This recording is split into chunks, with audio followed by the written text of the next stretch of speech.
Part 1. You will hear a man phoning Preston Community Centre to get information about the classes it offers. First, you have some time to look at questions 1 to 7.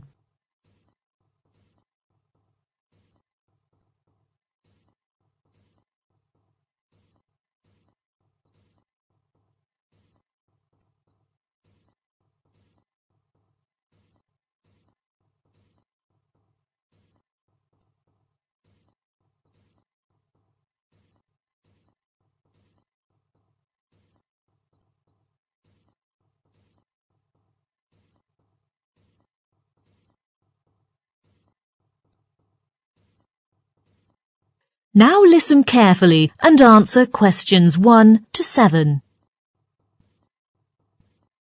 Hello, this is Preston Community Centre. Oh, hello. My name's Andrew Shepherd. I'm ringing about the classes you offer. OK, Mr. Shepherd. Are there any classes in particular that you're interested in? Yes, you've got a class called photography, I believe. That's right. It's the first time we offer this class because many people inquired about it last term. It'll be held in a library not far from our community centre. Right. I know it's on the weekend, right? Yes, it's on Saturday and it will occupy the whole morning. OK. What do I need to bring? Obviously, you have to bring your own camera. Some people bring a lot of accessories like an extra lens, but there's really no need for this class. It's mainly focusing on composition, really, and getting the most out of the basic camera. That's exactly what I want. OK. Then I've heard there's a class on cooking, right? Yes, it's called French Cooking Class. As the name suggests, it will teach you cooking skills in French cuisine. Oh, great. Where will that be held? This class is special, so we arrange it in a kitchen where we can get the necessary cooking equipment. Let me see. Yes, the Anita kitchen. As for the time of the course, it used to be on the second Tuesday of every month, but there's a small adjustment this time. Although it's still held on a monthly basis, the exact time will be changed to the first Tuesday. Well, actually, it's my wife who's really interested, and I think it's a good fit for her, because our daughter has to take a guitar lesson every Tuesday, so my wife is available. That's good, but I have to remind you that aprons are not provided in this class. So when you do come, please bring one with you in case you get dirty when cooking. What's more, don't forget to bring some money with you, as the ingredients for cooking, like vegetables or meat, have to be paid by yourself. OK. Useful information to know. Then there's another class that my wife would like to join. That's the beading class. Oh, I've taken the class myself. The tutor is excellent. Last term it was held in a tennis club, which is going to be redecorated soon. So we plan to change this class to a golf club this time, and it'll be held on the evening of every Wednesday. Do I have to bring the beads with me? Yes, that's the only material needed for this class. OK. I think this class is also a good choice for her. Do you have any other classes that I can join? If you like, I think you can take our painting class. It's a popular class, so this term we're going to move it to a high school so that we can get more room. What time will it be? It'll be on every Monday evening. The time's good for me. Do I have to bring the paints? Well, paints will be provided by the tutor, I know that. The information says you'll just need some brushes. I see. Before you hear the rest of the conversation, you have some time to look at questions 8 to 10.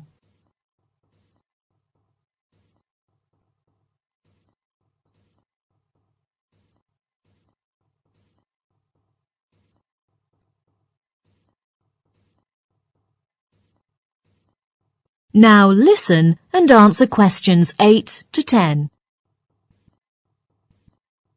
OK, just another question about the beading class. I've just remembered my wife asked me to find out the exact time. When will the first class begin? Well, the deadline for registration is April the 30th, and we're not going to start the class until May the 15th. OK. What's the fee for this class? It was $95 last term, but the cost will be a little more this term. Well, let me check the details. OK, it'll be $100 this term, just $5 more. Sounds reasonable. Then, about the location. It's in the club. Which room exactly? Room J52. OK, just one more question. Is parking convenient? I'm sorry to tell you that parking space is only available for the club's Premier members. But if you drive, there's a parking lot opposite the club, just beside the station. You need to pay only a small parking fee. OK, that's all I want to know. I'll call you later after I discuss it with my wife. Thank you very much. You're welcome. Bye. Bye. That is the end of part 1. You now have 1 minute to check your answers to part 1.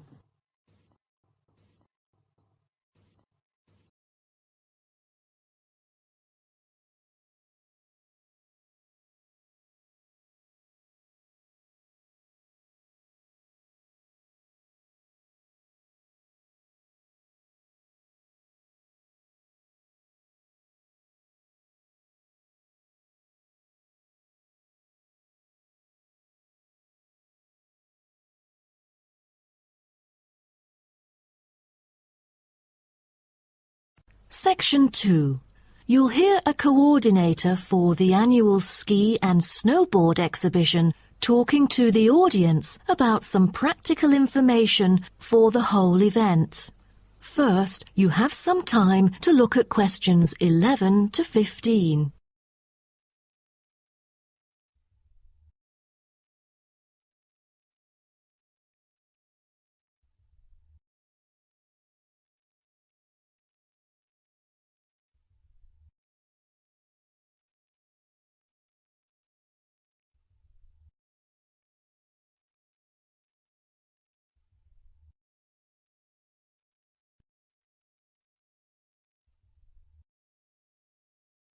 Now, listen carefully and answer questions 11 to 15.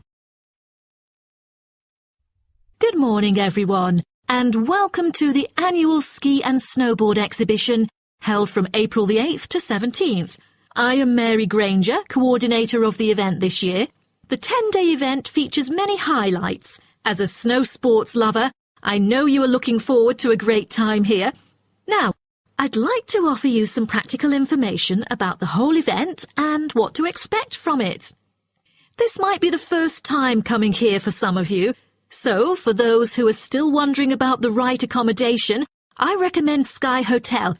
It has its own health and sports clubs, just like most of the hotels here, but I love it because of its incredibly cosy beds, which guarantees good rest after an exhausting day of exploration. If you haven't brought your own equipment, like poles, boots and skis, they are available for purchase or rent at Ski Set or Snow Rental. The exhibition this year provides a colourful look into the history of skiing and an inspiring peek into the future prospects of the sport. Apart from the fascinating photo exhibitions and the most up-to-date skiing gear like always, this year we have added 4 computers which can imitate the process of skiing, ensuring the same physical activity and sensations that appear during the skiing process on downhill slopes. But I have to warn you that it might be quite time-consuming to line up for the free trial experience. Many have posed the question as to how to enter the skiing and snowboarding competition. Well, rather than filling out the back of the entrance ticket or bombarding the committee with emails, the most effective method is by checking out the exhibition newsletter delivered every month for availability. At the most beloved local event, the exhibition has also drawn attention from the press. Last year, massive media coverage was on the worrisome amount of snowfalls. In order to avoid the same predicament, several artificial skiing slopes have been built. With more participants this year, we have lowered the entrance fee, which has been widely reported to local newspapers. A bonus for our participants is the ski programme. It offers a wide variety of lessons and sessions with qualified instructors, ensuring that all ages and abilities are catered to, from the first-timers to seasoned amateurs. I strongly advise you to sign up for the programme, as it is offering an unprecedented 30% discount. That's mainly because we are cooperating with the programme organiser, who promises affordable prices only for the participants of the festival this year. Before you hear the rest of the talk, you have some time to look at questions 16 to 20.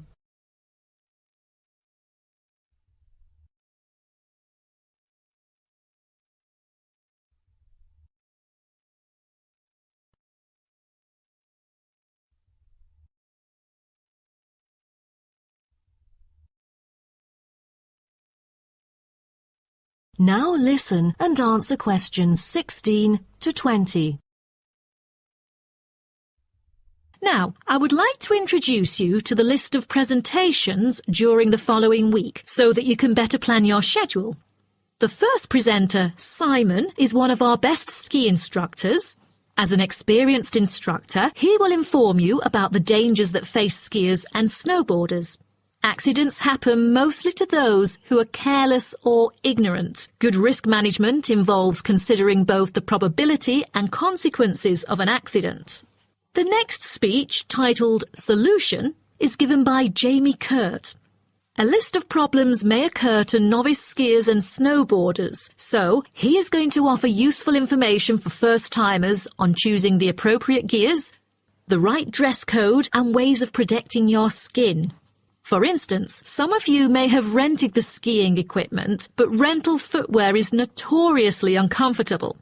Then, Jamie will provide instructions to help make your footwear fit better.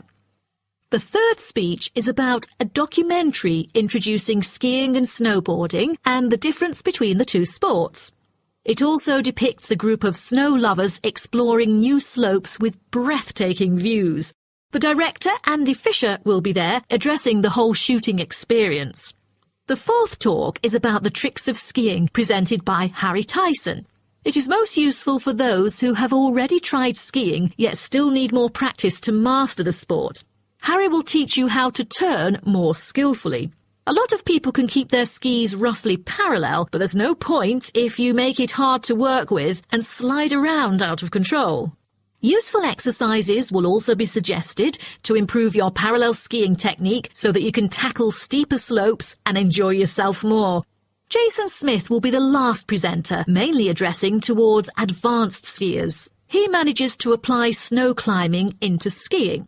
Climbing in soft snow, you are floundering around. Walking becomes harder. So, a good trick during climbing is to maintain a wider gait, approximately shoulder width, so that you are more stable while walking. This works for skiing as well. That is the end of section 2. You now have half a minute to check your answers.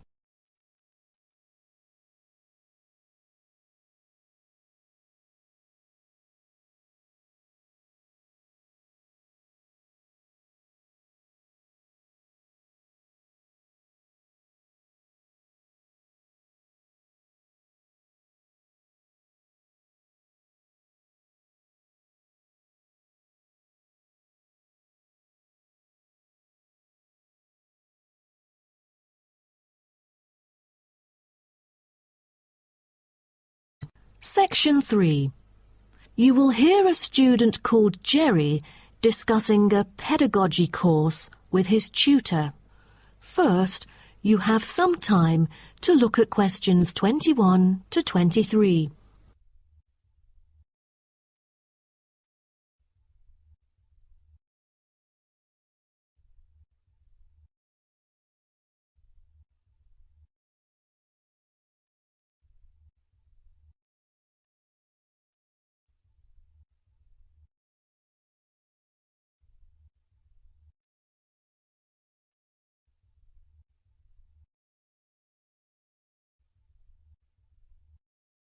Now, listen carefully and answer questions 21 to 23. Jerry, how did it go with preparing your lessons? Is there anything you would like to discuss? Well, this is actually the first time that I have ever taught in an elementary classroom. After 8 years of learning pedagogy, I want to practice what I've learned in an instructive manner. But I'm a bit stuck right now. The topic I want them to research is a bit hard for pupils. I'm afraid that they won't be able to handle it on their own. So I need new ideas on designing more effective teaching methods. Mr. Carter, do you have any suggestions? Well, you should probably read this book called Professional Learning, written by J.K. Simmons. He is a professor who just transferred here last semester, but is already popular amongst the students for his creative teaching methods. There is an extensive range of learning approaches mentioned in the book, including approaches for team research, which might be helpful to you. You mean dividing the students into groups to do research? I've never thought of this before. How does it work? Professor Simmons has already demonstrated how efficient this approach can be. Basically, it aims to increase cooperation between students so they can present the results in a collaborative fashion. It helps them to develop their own voice and perspective. I'll check out the book as soon as possible. It seems I can borrow some of the essential concepts and work them into my course design. Before you hear the rest of the talk, you have some time to look at questions 24 to 30.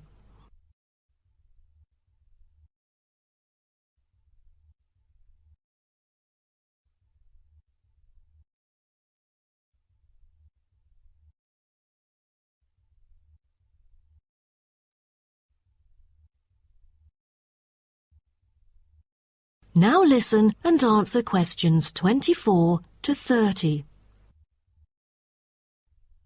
Well, I was thinking maybe I could use both observation and non-observation as a part of my teaching methodology. Could you take a look at my teaching plan? Sure. What kind of observational methods do you have in mind? For the observational part, I intend to include two approaches. First, the pupils can assess each other's behavior. I feel that reviewing fellow students through criteria-based reference evaluation allows constructive feedback. It can also improve their understanding of the subject material. That's a smart move for a large class that would be hard to observe all by yourself. Also, you might want to get the feedback from several different individuals rather than just one. So how do you plan to carry out the peer assessments? Oh, every pupil will be required to write a diary, which includes group projects, presentations, and in-class discussions. They'll put down their remarks. I'll collect them on a regular basis, which can also help me see whether they can keep up or not. Good. What else do you intend to do? Besides that, I also plan to do video recording. I've already purchased a camera, just in case I miss anything important. I can go back and review their performances anytime I want. Would you record every in-class activity? No, I'll just keep track of an in-class simulation, which would require every pupil to fully participate. Students will act as members of a city council meeting, discussing issues like whether or not prohibition should be instated in the United States. This kind of teaching method is both inspiring and challenging. I can't wait to see how yours works out. Do send me a copy of the assessment afterwards, will you? No problem. So, what do you have in mind for the non-observational approaches? Well, my plan is to quantify the statistics. Numbers do not lie. It is the most direct way to measure their performance. See how well they've learned. Where does the data come from? I'll evaluate the test results, including the midterm, final exam, and pop quizzes, which would only take up about 40% of the overall assessment. Sounds like a lot of tests and assignments. Please remember that you don't want to wear out your students. Keeping them engaged is the key to efficient learning. Once they are exhausted, they just stop trying. Oh, I haven't thought about that. You are right. I don't want to frighten them with tons of assignments and exams. I'll make note of that. Thanks for the advice. I remember last time you mentioned questionnaires, right? That's true, but it is not for my students. In fact, they have to design their own questionnaires and choose the respondents using the internet. As a complement of other teaching activities, it would deepen the creative learning process. Is that all? Oh, the pupils will have to conduct interviews of their own, and for this, they get to choose anyone they like, including relatives, friends, and acquaintances to answer the questions. Seems to me that you have figured out most of your teaching methods, but you still need to polish some of the activities. That is the end of section 3. You now have half a minute to check your answers.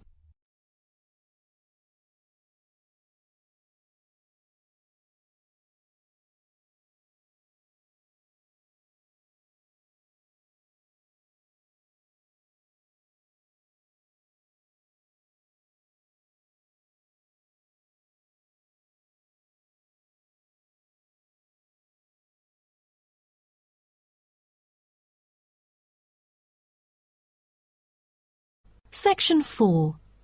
You will hear part of a lecture about urban migration.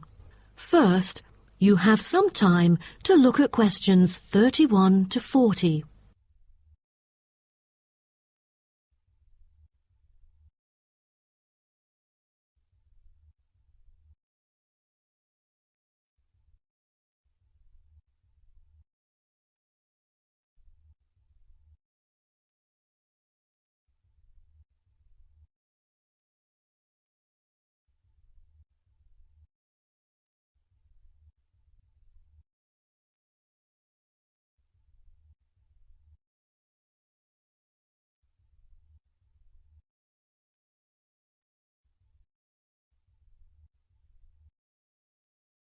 Now, listen carefully and answer questions 31 to 40. Good afternoon, and welcome to my talk on urban migration today. The world has experienced unprecedented urban growth in the recent decades. As much as 3% of Earth's landmass has been urbanized, an increase of at least 50% over previous estimates. Today, people living in cities already outnumber those in rural areas, and the trend does not appear to be reversing. In addition, cities have larger amounts of carbon consumption than rural areas. This is a result from two major aspects. First, with the increase of urban population around the world, the massive construction of urban infrastructure and residential housing is hard to avoid. Second, urban households have a higher rate of car ownership and use more gasoline products. Even though rural exodus is often negatively judged, there are also benefits of migration shared by the local environment and the society as a whole. Well, firstly, global trends of increasing urban migration and population urbanization can provide opportunities for nature conservations, particularly in regions where deforestation is driven by agriculture. As rural dwellers leave their homes, local forests are left to recover. What's more, it is easier for city dwellers to get around. Living in the country means transport can be very difficult. For instance, after midnight there are no buses or taxis in the countryside. However, there is still a number of public transport modes to choose from in the city. Finally, with more funds and advanced technology, cities endeavor to produce clean energy. New power plants have been built to take harmful methane gas created by the decomposition of rubbish and convert it into electricity. By doing so, an important greenhouse gas is turned into useful energy rather than being directly emitted into the atmosphere. The hustle and bustle of city life offers women the opportunity to explore different professions and pursue their own careers. Women in cities work as engineers, managers, and even football players. This change of roles has affected their marital status and family life. More women are choosing their careers over marriage, which raises the graph of late marriages. As a result, more are remaining single well into their late 30s. They want to be independent and earn money on their own. It is also easier for them to get a promotion while working in the city. Women are slowly achieving wider participation at work, while in rural areas the mindset is still very conservative.